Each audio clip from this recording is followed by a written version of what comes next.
1945 से सन 2004 के बीच में यूरोप के देशों ने एक दूसरे के खिलाफ कोई युद्ध नहीं लड़ा है।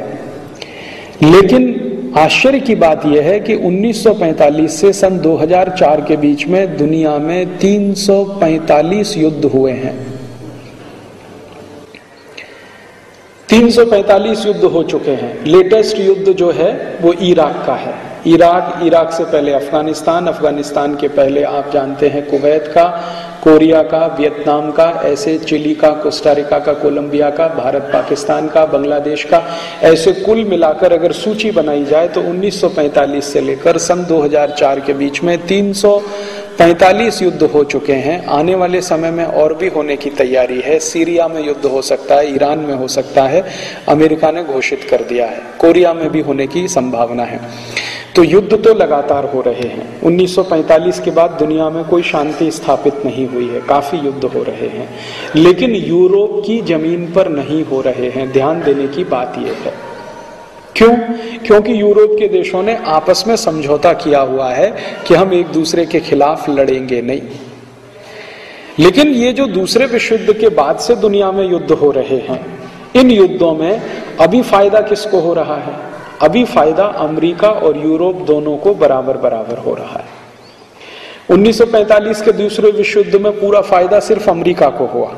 1945 के बाद जो 345 युद्ध दुनिया में हुए हैं उसमें फायदा यूरोप को भी हो रहा है, अमेरिका को भी हो रहा है। कैसे हो रहा है? यूरोप की बड़ी बड़ी कंपनियां हथियार बना रही हैं और दुनिया के देशों को बेच रही हैं।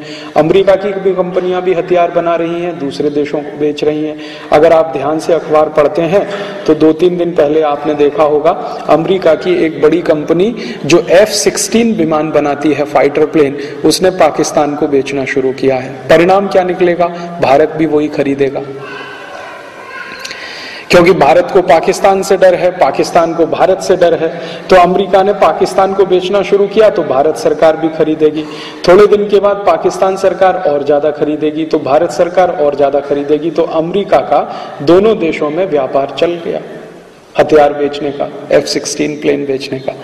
और F-16 का फाइटर प्लेन कोई कॉलगेट का पेस्ट नहीं है जो 10-20 रुपए में बेचा जाए। ये तो ऐसा फाइटर प्लेन है जो अरबों डॉलर में बिकता है और उसमें मुनाफा हजारों % में होता है। ऐसे ही तरीके से हथियार बेचने के काम किए जाते हैं। एक देश को देना, फिर पड़ोसी देश अपने आप खरीदेगा, उसको देना तो उसका पड़ोसी अपने आप खरीदेगा, फिर उसको देना तो उसका पड़ोसी अपने आप खरीदेगा। तो हथियारों की एक अंधी दौड़ पूरी दुनिया में जो चल रही है दूसरे विश्व युद्ध के बाद, उसका सबसे बड़ा लाभ अमेरिका और यूरोप को हो रहा है। ये लाभ जो है इतना अधिक है कि इन दोनों इलाके में, अमेरिका और यूरोप के इलाके में पिछले 50 साल में अभूतपूर्व समृद्धि आई है। 50 साल पहले का यूरोप का अध्ययन अगर आप करें और अमेरिका का अध्ययन करें तो पिछले 50 साल में यूरोप और अमेरिका की पर कैपिटा इनकम, प्रति व्यक्ति आमदनी हजारों गुनी बढ़ी है सिर्फ इन युद्धों के होने से, क्योंकि उनको भयंकर हथियार बेचने के रास्ते खुल गए हैं। तो इस तरह से दुनिया चल रही है। और ये युद्ध किस तरह से किए जाते हैं या करवाए जाते हैं, एक छोटा उदाहरण आपको देता हूं। आपको बिल्कुल स्पष्ट समझ में आएगा कि हथियार बेचने के लिए क्या क्या किया जाता है दुनिया में। 1989 में 1979 में अमेरिका का एक अखबार है, उसका नाम है वॉशिंगटन पोस्ट। उसमें एक न्यूज आई, खबर आई जुलाई के महीने में, 16 तारीख को, 16 जुलाई 1989 को, 16 जुलाई 1979 को अमेरिका का बहुत बड़े पैमाने पर बिकने वाला अखबार वॉशिंगटन पोस्ट, उसके फ्रंट पेज पे मुख्य पृष्ठ पे एक खबर छपी। खबर ये थी कि इराक और ईरान नाम के 2 देश, पड़ोसी देश, इनके बीच में एक क्षेत्र है, 2 देशों के बीच में एक क्षेत्र है, उसको अरबी भाषा में शत अल अरब कहते हैं।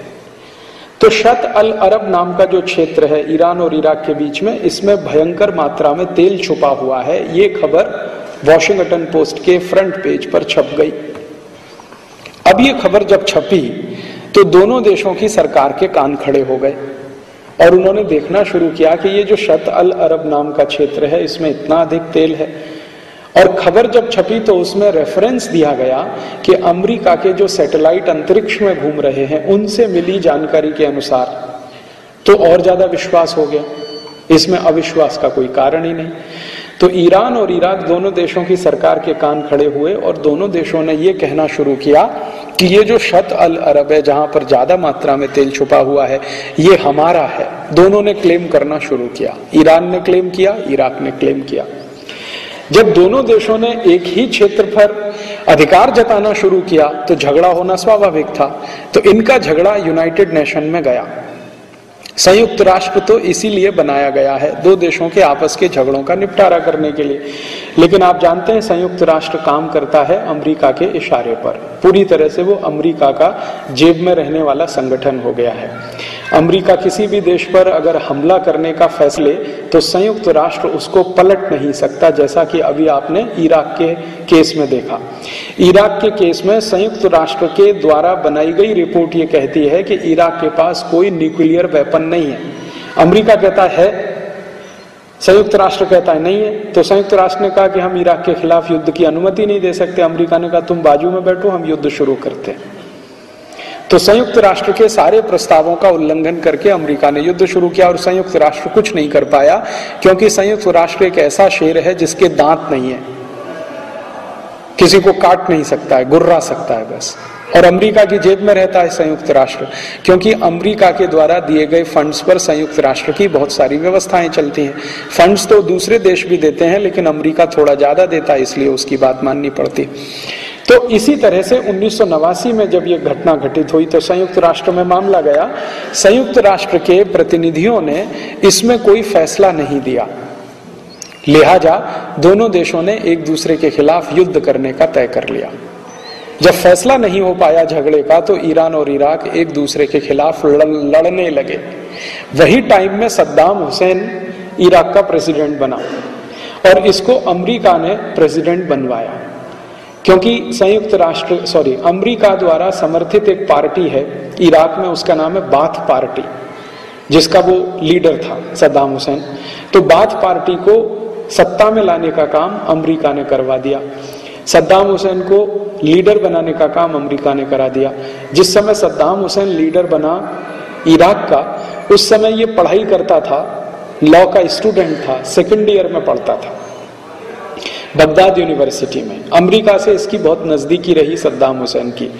तो अमेरिका ने पैसा देकर, समाचारों में काफी कुछ उसके बारे में अच्छी बातें लिखकर लीडर बना दिया और सद्दाम हुसैन लीडर होके प्रेसिडेंट हो गया। प्रेसिडेंट होने के बाद उसने अमेरिका के कहने पर ईरान के खिलाफ युद्ध शुरू कर दिया। इधर अमेरिका ने सद्दाम हुसैन को हथियार बेचना शुरू किया, उधर अमेरिका ने ईरान को भी हथियार बेचना शुरू किया। दोनों देशों ने भरपूर हथियार खरीदे और एक दूसरे के खिलाफ इस्तेमाल किए। 10 साल तक यह युद्ध होता रहा ईरान और इराक का। लाखों लोग इसमें मारे गए और हजारों करोड़ डॉलर के हथियार इसमें खर्च हो गए। 10 साल के बाद फिर क्या हुआ, जब अमेरिका की कंपनियों ने भरपूर हथियार बेच लिए और उनके सारे खजाने खाली हो गए, गोडाउन्स खाली हो गए, तब अमेरिका ने दोनों देशों से कहा कि अब शांति वार्ता करो। 10 साल तक युद्ध कराया, फिर कहा अब शांति वार्ता करो। तो शांति वार्ता कराने के लिए एक विशेष सत्र बुलाया गया यूनाइटेड नेशन का। उसमें दोनों देशों को साथ बिठाया गया और उनको ये कहा गया कि अगर आपके इस क्षेत्र में तेल है तो तेल की खोज कर लो, मिलेगा तो आधा आधा बांट लो। है ना, कितना सरल है। लेकिन 10 साल के बाद जब युद्ध हो गया, हथियार बिक गए, सब कुछ हो गया, खजाने खाली हो गए, तो दोनों देशों को साथ बिठाकर कहा गया कि भाई तेल है तो खोज लो, मिले तो आधा आधा बांट लो, इसमें परेशानी क्या। अब दोनों ही देशों ने यह कहा कि हम तेल की खोज करें तो हमारे पास उतनी इन्वेस्टमेंट की कैपेसिटी नहीं है, क्योंकि हथियार खरीदने में सारे पैसे खर्च हो गए दोनों देशों के। जितना भी रिजर्व था, खजाना पूरा खाली हो गया, पैसा तो सब अमेरिका पहुंच गया। तो दोनों देशों को अमेरिका ने कहा अच्छा ठीक है, आपके पास पैसे नहीं है, पैसे हम लगा देते हैं, राइट्स हमको दे दो। तो अमेरिकी कंपनियों को वहां तेल खोजने का पूरा अधिकार मिल गया। अमेरिकी कंपनियों ने उस इलाके में तेल खोजना शुरू किया। 2 साल के बाद अमेरिकी कंपनियों ने कहा कि इस इलाके में कोई तेल नहीं है। अब देखिए, इस इलाके में कोई तेल नहीं है, तो दोनों देश खामोश होकर शांत बैठ गए। 10 साल पहले ये खबर आई थी वॉशिंगटन पोस्ट में कि इसमें भरपूर तेल है। तो इन लोगों ने शिकायत किया वॉशिंगटन पोस्ट के खिलाफ। जब वॉशिंगटन पोस्ट के खिलाफ शिकायत हुआ तो वॉशिंगटन पोस्ट के एडिटर ने क्षमा मांग लिया कि भाई गलत खबर छप गई, माफ कर दीजिए हमको। और अमेरिका ने उसकी पैरवी कर दिया कि हाँ माफ कर दीजिए, कभी गलत खबर छप जाती है। तो कहा गया कि ये खबर तो सैटेलाइट के माध्यम से आई थी, तो सैटेलाइट भी गलती कर सकता है, मशीन है ना, मशीन तो गलती कर ही सकती है, आदमी कर सकता है, आदमी मशीन बनाता है तो मशीन भी गलती कर सकती है। तो लिहाजा वो चैप्टर वहां खत्म हो गया। लेकिन खूबसूरती इस पूरी दुर्घटना की ये रही कि दोनों देश एक दूसरे की जान के दुश्मन हो गए।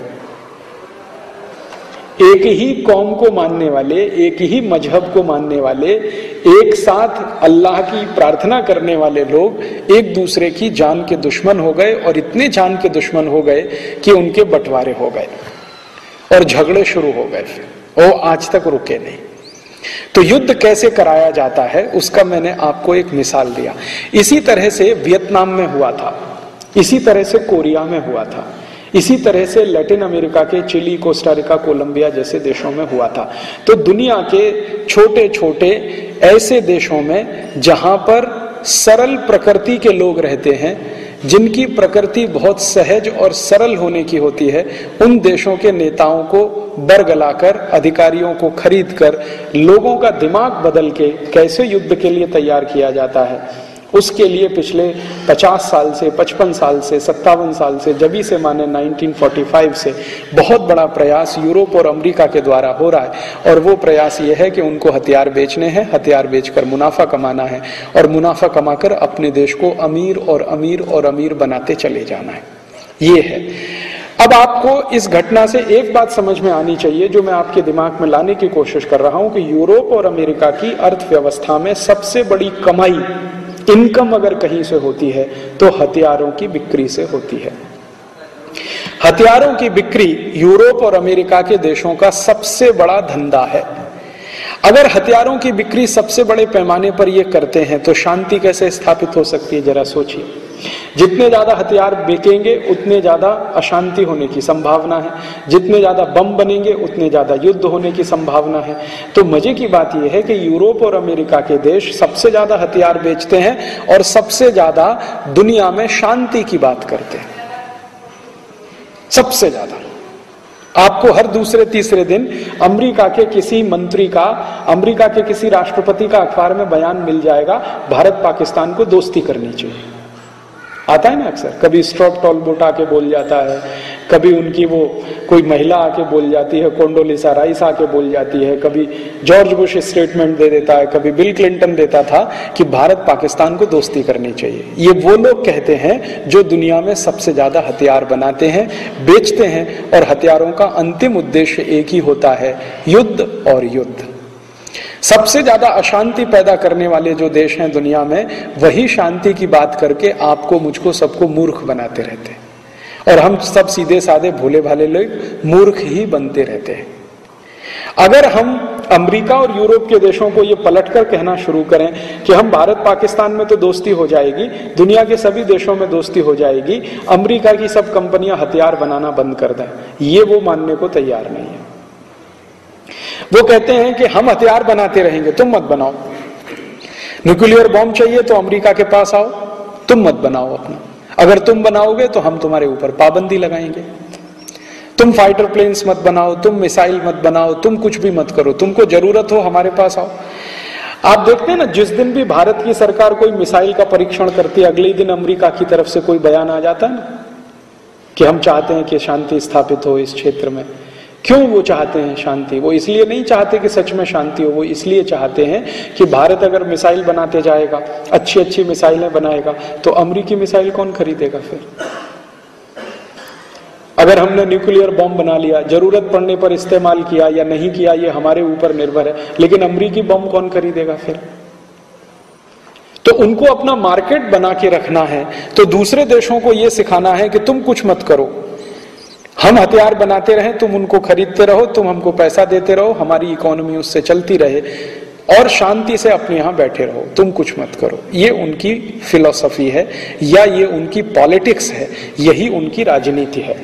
ये राजनीति एक स्तर पर चलती है और इसका सबसे नंगा स्वरूप आपने देखा हो तो अभी आपको दिखाई दे जाएगा। देखिए कैसे होता है। यूरोप के कुछ देशों ने इराक युद्ध का विरोध किया, आपको मालूम है, फ्रांस ने किया, लेकिन आपको ये मालूम है कि इन्होंने हथियार बेचने से अपने को पीछे नहीं रखा। उन्होंने कहा युद्ध नहीं होना चाहिए, लेकिन युद्ध हुआ और हथियार बिके तो हथियार बेचने में आ गए। फ्रांस भी आगे है, जर्मनी भी आगे है, ब्रिटेन भी आगे है। और ये नूरा कुश्ती होती है। एक हिंदी शब्द होता है नूरा कुश्ती, बाहर दिखाना कि सच में दो पहलवान लड़ रहे हैं, अंदर से दोनों एक ही है। यूरोप और अमेरिका कभी एक दूसरे के दुश्मन नहीं है। आपको और मुझको बताने के लिए कभी कभी दुश्मनी का नाटक करते हैं। जैसे फ्रांस और जर्मनी ने अमेरिका का बहुत विरोध किया इराक युद्ध के विरोध में, लेकिन वास्तविकता में अंदर खाने क्या हुआ, इराक ने भी फ्रांस ने भी हथियार बेचे, जर्मनी में भी हथियार बेचे, ब्रिटेन ने भी हथियार बेचे, अमेरिका ने भी हथियार बेचे। अरबों डॉलर के हथियार अभी इराक हमले के समय इस्तेमाल हुए। इसी तरह अफगानिस्तान में हुआ।